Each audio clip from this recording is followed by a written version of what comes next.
విరాట్ కోహ్లీని బెదిరించిన జడేజా. పూర్తి వివరాల్లోకి వెళ్తే ఐపీఎల్ 2024 ఆరంభ మ్యాచ్ సందర్భంగా ఆసక్తికర ఘటన చోటు చేసుకుంది.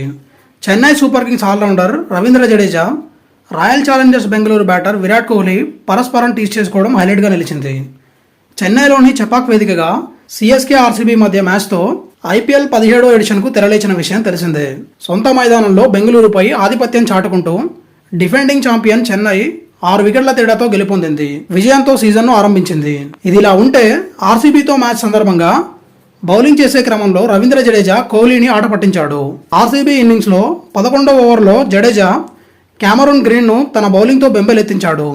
అదే సమయంలో నాన్ స్ట్రైకర్ ఎండ్లో ఉన్న విరాట్ కోహ్లీ వద్దకు వెళ్లి బాల్ అతని ముఖానికి దగ్గరగా తీసుకెళ్లి రనౌట్ చేస్తానంటూ సరదాగా బెదిరించాడు. వెంటనే పొజిషన్లోకి వచ్చిన విరాట్ కోహ్లీ, పాపం అతడిని కాస్త ఊపిరి పీల్చుకోనివ్వు అంటూ క్యామరూన్ గ్రీన్ను మరీ ఎక్కువ ఇబ్బంది పెట్టకు అంటూ జడ్డుకు బదులిచ్చాడు. వీరిద్దరి మధ్య జరిగిన ఈ సరదా సంఘటన అభిమానులను ఆకర్షిస్తుంది. కాగా అండర్-19 స్థాయి నుంచే విరాట్ కోహ్లీ జడేజాల మధ్య మంచి స్నేహం ఉంది. ఇదిలా ఉంటే ఈ మ్యాచ్లో ఆర్సీబీ స్టార్ విరాట్ కోహ్లీ 21 పరుగులకే పరిమితం కాగా సిఎస్కే కీలక ఆల్రౌండర్ జడేజా పొదుపుగా బౌలింగ్ చేయడంతో పాటు 25 పరుగులతో ఆఖరి వరకు అజయంగా నిలిచి జట్టును గెలిపించాడు. Thank you for watching.